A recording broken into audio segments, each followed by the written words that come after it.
Hello, Handyman Lou here. Last update or last time I was out here,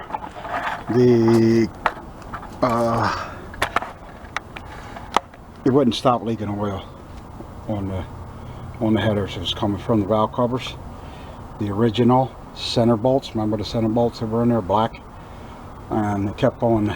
No matter what I did, I went in there, I pulled the flanges back, I hit it with the, with a rubber mallet this way, bolted it down. I took it in and out about 2 times, 3 times, and it just wouldn't stop leaking oil on this header on this side. Let me get this out the way.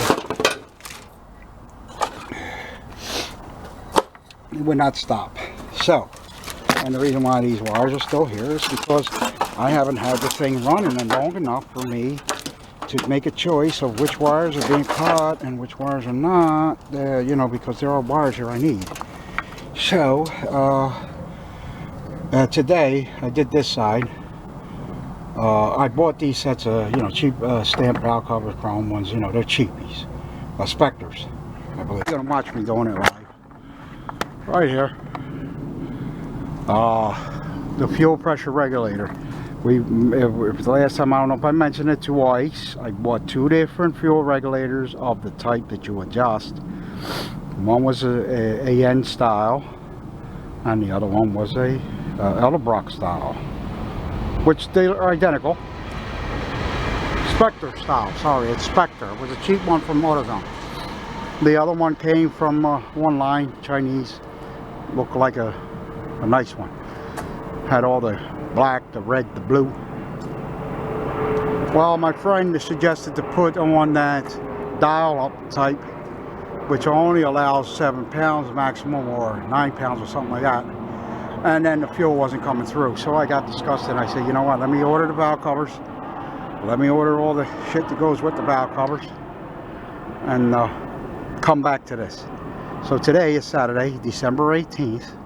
It is 41 degrees out here. Anyways, this is Handyman, and this is the S10 V8 swap rebuild aluminum everything in this car. Heads, intake, carburetor, cam, headers, electric fans, HEI distributor that excites the alternator over there, and then it's got the positive on the distributor cap going back into the, to the pickup. It's doing all that right now. I also have a few things more I gotta connect to that. Now inside the car, I do get my gauge working once in a while. I have to mess with the wire over there. The gauge will come on, not come on. It tells me it's charging. I'll be putting in a few more things. I'm going to have to find the wires that let me know how much gas is in the car. That's not working anymore. And once I do that, I'll get everything, I'll at least know how much gas I have in the car. I'll know it's charging. And I did some aftermarket fuel pressure and water temperature.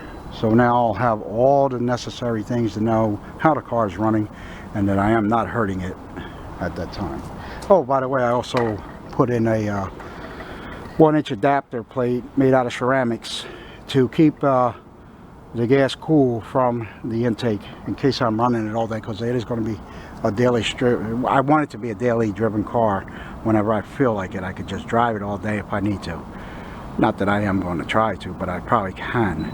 So I put the ceramic 1-inch spacer there, which will keep it cooler, keep the gas cool, won't overheat it. Plus, there's one more thing it'll do.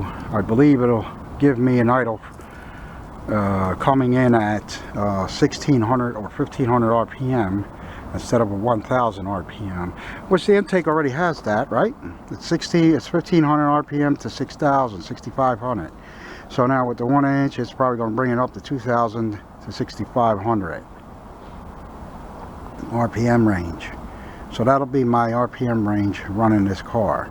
I'll never take it to 65. I'll brush. Alright, you're listening to it, it's idling. I believe I got the gasket right this time.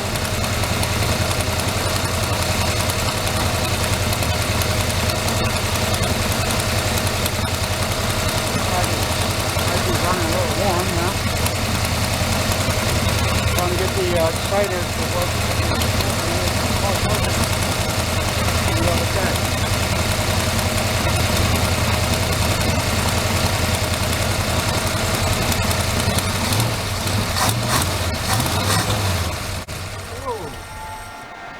I just saw that.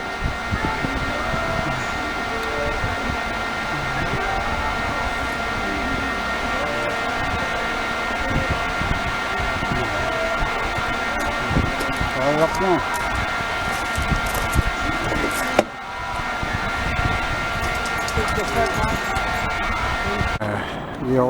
I gotta go eat lunch. Bye-bye.